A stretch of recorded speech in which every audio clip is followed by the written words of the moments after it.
Today's episode. Thank you so much for choosing the National Broadcaster. My name is Sandra Kahunda, here to inspire you.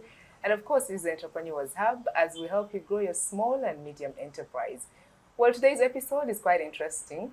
It's not about policies or investment. I'm sitting down with a champion when it comes to Uganda's entrepreneur ecosystem, the brain behind the champion when it comes to industrial parks. She has that force and the drive. She's so bold and confident. I love her smile. It's truly African. Truly African. And she has the energy and the drive when it comes to getting things done as far as the private sector development is concerned and Uganda's economic transformation. Well, on the show, I am having Honorable Anite, and I am so honored to have her on set. Sit back and relax as you enjoy today's episode. You're most welcome, Honorable. Thank you, Sandra. I am very happy to speak to you, the national broadcaster, right? Did you ever know that I actually once worked in UBC? Please, let the viewer get to know.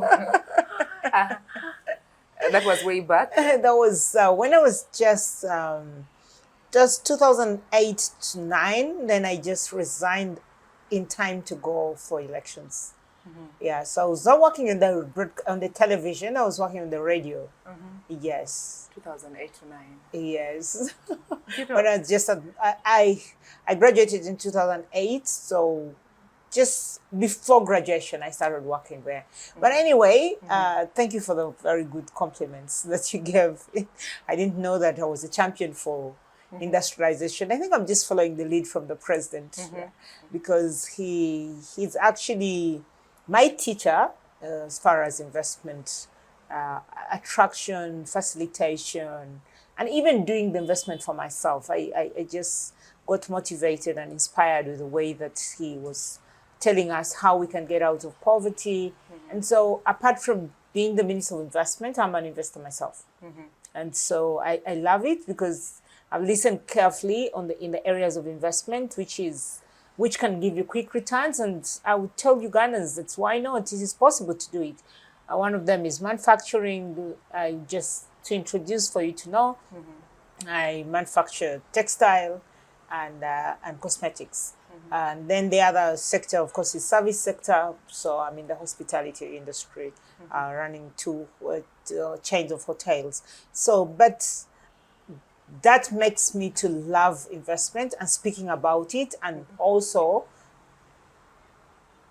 get other people to come into the sector of investment, because I know that it's one sure way of getting Ugandans out of poverty, and also it is the only answer to youth unemployment in our country.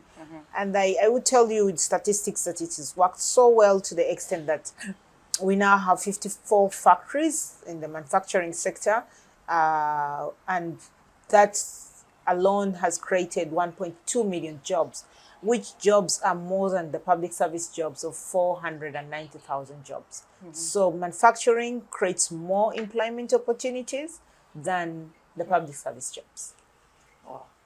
I love her passion. I already told you, she has a passion. She's always alert and ready to hold her sleeves back and get it done when it comes to investment. Yeah, time flies so fast.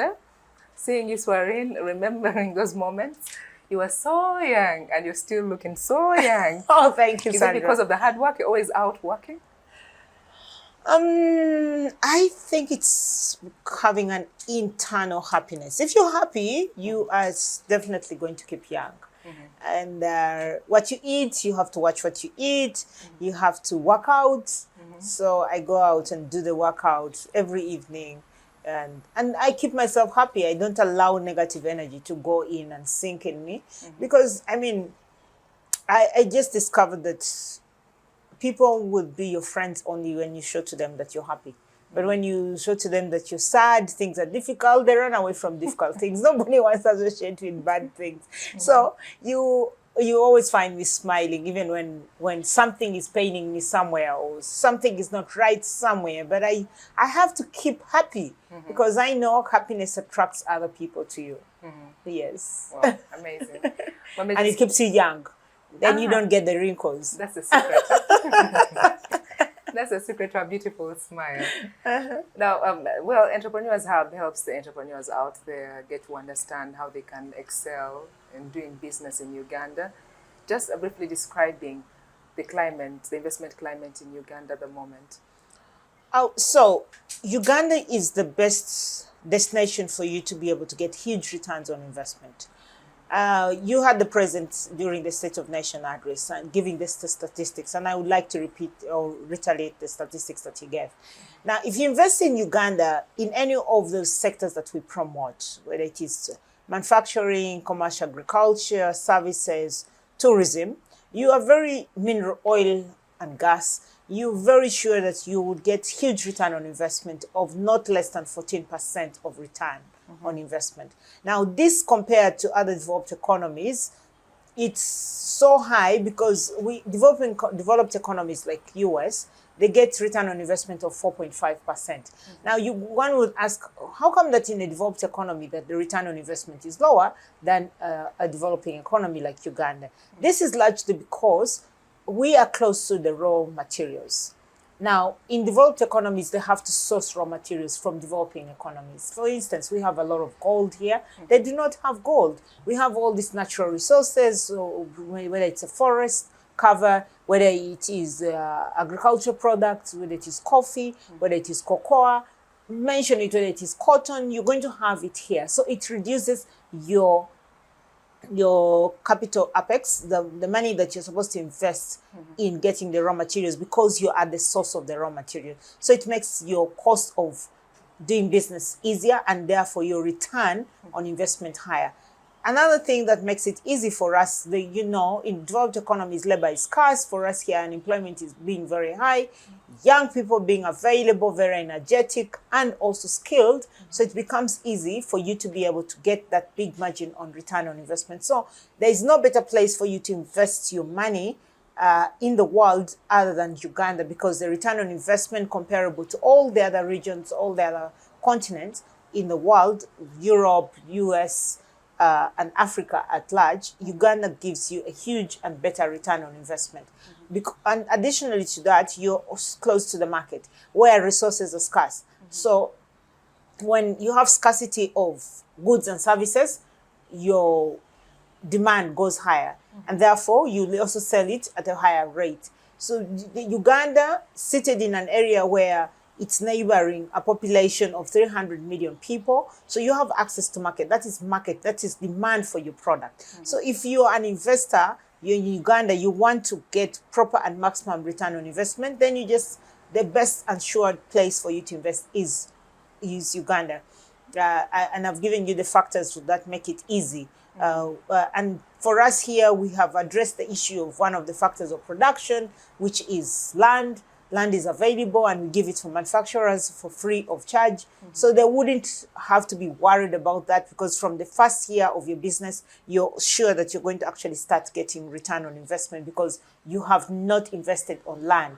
And we also give our investors, and I'm speaking to Ugandans particularly, we give them, other than giving you that free land, we also give you permission to mortgage that land so that you have access to credit. So your other challenge, which could be an impediment to manufacturing and growth of business, will be access to credit. So we give you permission to mortgage the land after you've invested 30% of the money that you say that you actually do have for doing your business or starting the manufacturing facility. So we give you, and you'll be able to mortgage that land. We give up to 10 years tax holiday for those who have invested 10 million US dollars. This is for foreigners, foreign direct investment. And for domestic investment, we give, if you have invested anything below 500 million, and we made this proposal in Parliament, and I'm happy that it passed, 500 million, then you do not have to pay corporation tax or income tax for also a period of 10 years as proposed. So those are all incentives that we give to our investors. And we categorize the consumers of electricities. Those who are in the large category, we give them an extra large category. We give them an exemption of 15 of not an exemption, power incentive of 5 cents per megabyte. And so that helps them. That works for the foreigners and the locals? Yes, it's for both foreign companies and local companies, anybody who is in the large scale. So it's very exciting here. And our plan is to, in future, even drive it down to those who are not in the extra large, so that anybody who is in manufacturing is at a lower rate. But as I speak, electricity for manufacturing, regardless of the size of your manufacturing, is lower than the domestic consumption. So if it is at the domestic level, you pay higher rate, but if it's for manufacturing, it's a lower rate. And so all these are incentives that we give our investors. And when I say investors, Ugandans like excluding themselves. I know, they'll go on complaining. They say, oh, this is not us. It's not us, it's not about us. No, it is you. Anybody who is doing business in Uganda, you're investing, you're an investor. So it is up to you to actually make sure that you seize this opportunity of incentives, because the incentives are there, but it's just that they don't like to take advantage. They think that it's far-fetched, it's foreign. On the issue of government trying to make sure that many more Ugandans come into the manufacturing and do business and start up, that's why we started what we call wealth creation funds. Did you know that anybody who actually borrows PDM and starts a business of maybe beekeeping, of maybe piggery, or goat rearing, that person is an investor too? Yes. Yes, so we have invested. We need to assure them that they're investors. They're investors. The problem is they think that the investor is the one who is a mzungu. The one who is dealing with dollars. No, even Ugandan who is dealing in dollars who say, no, I'm not an investor, because the word investor has been so much associated with colored people. And I really want to make it very distinct to them that it is not true, that it is only for those Asians, Caucasians, Chinese, Americans, and the British. No, it is for you who is an African, dark-skinned like me. You are entitled, you're an investor yourself in your own right, and therefore you have these incentives for you to be able to benefit. Well, earlier on you mentioned about the raw materials. If you are a developing country, you have the raw materials next to you. But we have complaints that go through that we're landlocked. Oh, Uganda, I can tell you, gone are the days that we looked at ourselves as a landlocked country. I feel, when I read it at school, that Uganda is a landlocked country, it looked very disadvantageous for us as Uganda. Like, you cannot get anything. You feel bad that, you're locked in this place. You cannot access. You don't have access to other people's country. But I want to thank President Museveni, because he's been able to link us to the market. The fact that we've been able to have peace and stability in DRC and construction of road going to DRC, the East African community has just opened our borders and has made us to be land-linked. Because now we are able to sell. Do you know, most of our manufacturers even tell me, oh, I am selling my goods as far as Burundi. I'm selling my goods as far as Algeria, Nigeria. So for a landlocked country, you will think that they're not able to sell this. No.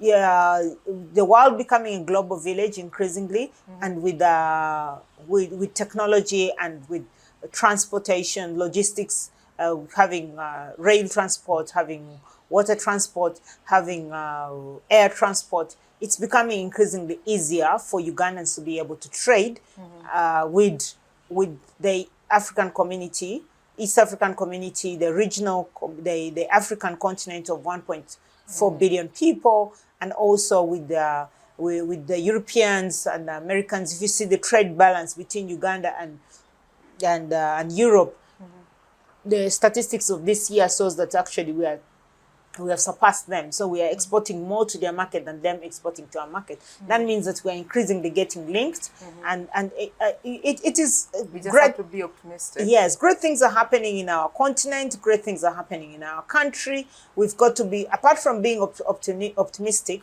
we also have to be participants.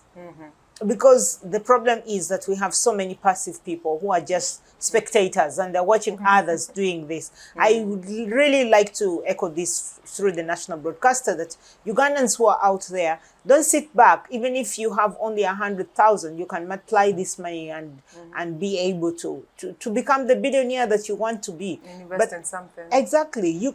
We have a lot to sell. Did you know that you can even just this morning I was talking to a friend of mine and telling her about my story of how I was trying to inspire a young person and even giving her startup capital of starting a business of charcoal selling with not much capital, with a capital of 150,000 and with the calculations that I did, I know that from selling one sack of charcoal, this person on a daily, if you sell in those small packs, yes. You know, they put them in the small caveras of 200 shillings, 300 shillings. Yes. They pack charcoal of like 1,000, 2,000. Yes. Even they pack for 100 shillings. Do you know that you can get the charcoal? They put for you like 10 or 4. 10 pieces. Yes, pieces, and then they sell it to you. So if you start small and you're keeping a track of your money, then you record everything down. You don't mix your capital with profit. You separate the two and reinvest the money. Slowly by slowly you grow. There, yes. I will tell you there's so many investors who have come to this country as traders. The biggest multi-billionaire investor in the manufacturing sector, Mbale Industrial Park. Do you know how he came in this country? He came as a trader of selling handbags. Wow. Handbags, ladies' handbags. And he tells you his story, how he lost his money in Tanzania and then crossed here with only 10,000 very persistent US dollars. 10,000 is 35 million. He crossed with that 35 million and started his business of selling handbags. And today he's having 54 factories employing 6,000 people. That is so inspirational. Exactly. So I think it is very possible for all of us. Maybe we want to look at Ugandan stories. There are many when you Ugandan think about stories. investment, one thinks of more than 150,000. I need to have saved, maybe have an inheritance somewhere to be able to start big. I want to tell them it is not like that. The story is not like that. It is for even a multi-billionaire today was a nobody yesterday. And therefore a nobody and a small micro business man today is a potential multi-billionaire tomorrow. It is only about having financial discipline. It's about keeping your records. It's a consistency, persistence, and resilience. Because businesses go high and down. You talked about the industrial parks, an inspirational story just given. And we see you're quite dynamic when it comes to the industrial parks themselves, passionate about it. How have they supported when it comes to value addition, job creation? Oh, amazing stories. I will tell you that when President Museveni came to power in 1986, standing at the steps of Parliament and assuring Ugandans that this is just not a mere change of guards and this is a fundamental change. And then came up with a 10-point program and said, you know what? Point number 5 is that we're going to build an integrated and self-sustaining economy. He meant those words because at the time we didn't have industrial parks. We only had 84 industrialists in the whole country.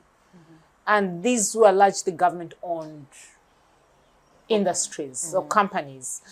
But today we're talking about 54 factories employing 1.2 million people. And we're talking about 25 industrial parks with 10 of them functional. And it's just exciting story because the products that we did not otherwise have in our country, now we have them in surplus. 1986, we are talking about how many? Just about 2 sugar factories. Today we have over 10 sugar factories. We were talking about 2 cement factories, Tororo Cement and Hima Cement. But today you have 5 cement factories. we were talking about zero steel factory. There was no steel factory. And today you're having 15 steel factories in the country. So it is the country's economy is growing. And the fact that through manufacturing, which also happens largely through industrial parks, we have seen contribution of that sector alone to the GDP of 26% contribution to the GDP. So it is very exciting. It is not a journey of one day. I usually use this analogy of saying, when you go into manufacturing, it is like bringing up children. You have to be deliberate about raising the child. Right from the time you conceive as fetus, just know that you will have to continue nursing the child, taking care of the child, raising this child up until you see the child grow and graduate. So it is a full-time job. So if you're this person, you want a bintuza mangu. You're not going to achieve anything in the manufacturing, because with manufacturing it's not about emerezalero.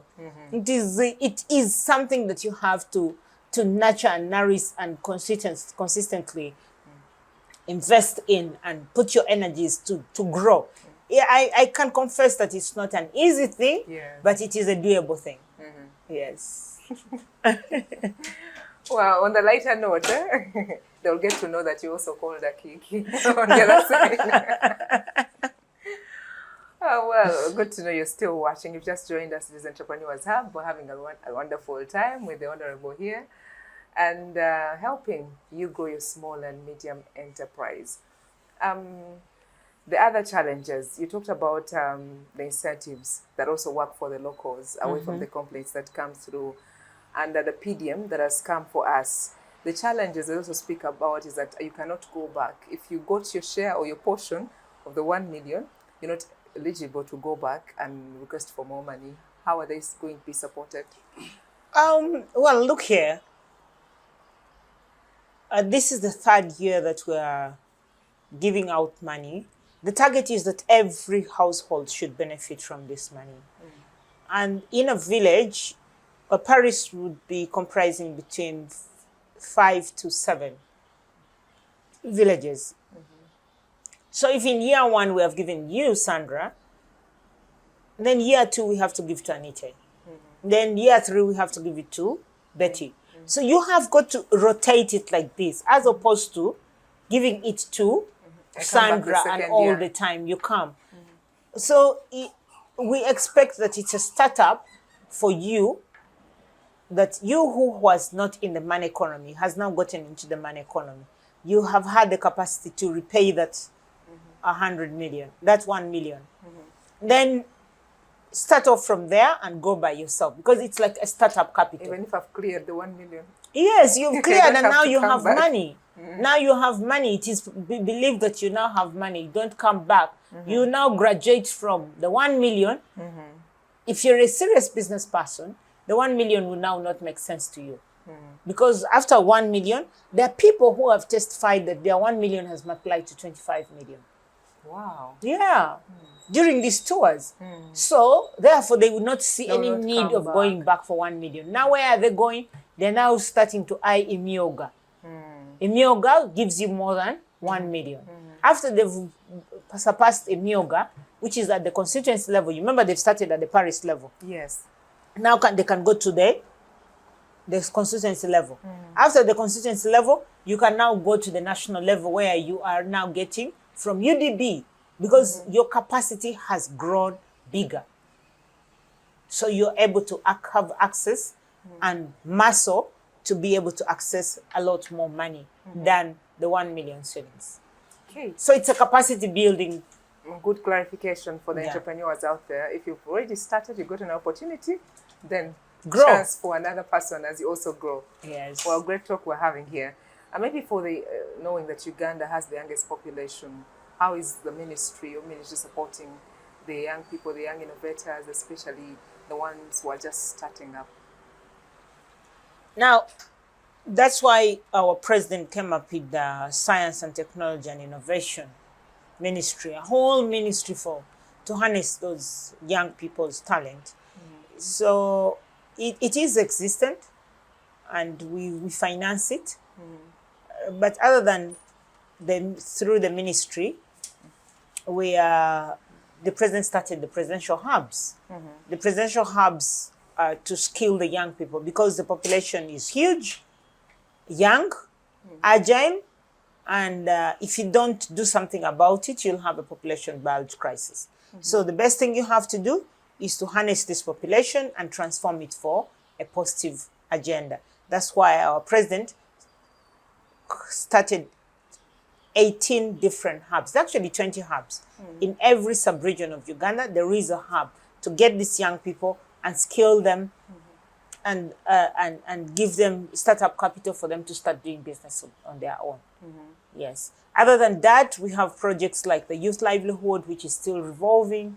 It was there in the beginning, it is still revolving. The money was not removed all, because the money that was revolving remained in the circulation, and so the young people can still benefit from that.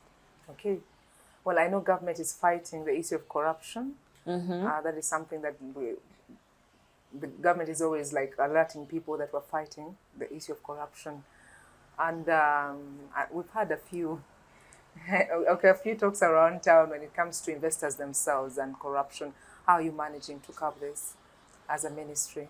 This requires a collective responsibility, because I got interested in understanding corruption. There is the corrupter and there's the corruptee.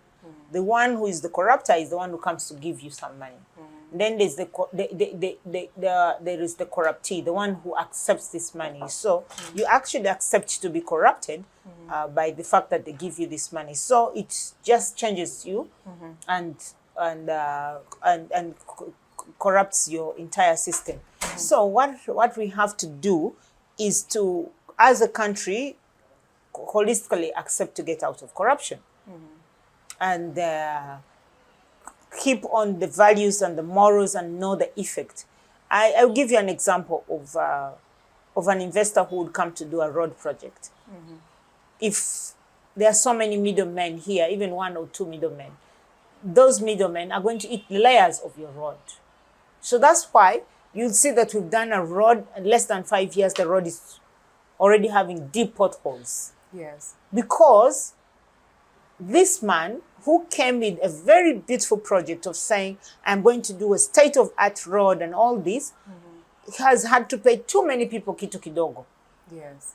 And along the value chain, he then would say, no, I am an investor. An investor is a businessman. A businessman is a profit-making entity. His interest is profit, nothing but profit. So they're not a charity organization. So if you think that you are actually taking money from this investor and you think that he's going to accept to make losses, you're lying yourself. So it is a loss not to the investor, it's a loss to the country. Because for them, they're in the business of not losing. They're in the business of making profit. So they would find a way of hitting you at point X. After all, you don't have the technology and experience of making roads. So they would just go there and paint for you some black things on the road. to get it done. To get it done. And they say, oh, we've already done this. And you don't have the technology know-how. Because they have compromised your integrity. You're not even going to ask them the questions. That why is it that this road was not done properly? Because you've been compromised. They will remind you that, you asked for too much commission. And so our president said, no, we must come up with a law that makes it criminal for anybody who is a commission agent.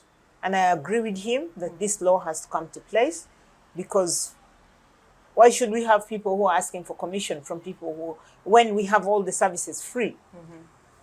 I have had my experience here when I go out and say, oh, land is for free, and then there's somebody who is actually collecting something out of it and saying, the minister was just talking her politics. Just forget about her. And it is one of the things that has made me clash with some people with whom we're working together. But this is largely because of corruption. and then they would want to frame you and make you look like them. When you open your mouth to say it, and they start working hard to make you look like them. But I want to tell you this: you have to be confident and resolved and say no, even if it will cost me somebody framing me falsely. I will always prove the truth, and you still walk with your head high up. But corruption is a collective responsibility that all of us have to fight it. It just can't be fought by one person. That is something else I also admire about her. She always keeps her head up high. Anyways, the time is against us. Where does the Honorable see Uganda's investment landscape in the next 5-10 years? And where do the entrepreneurs fit in? How can they fit in that role? I think we're in the early days of Uganda's industrialization landscape booming.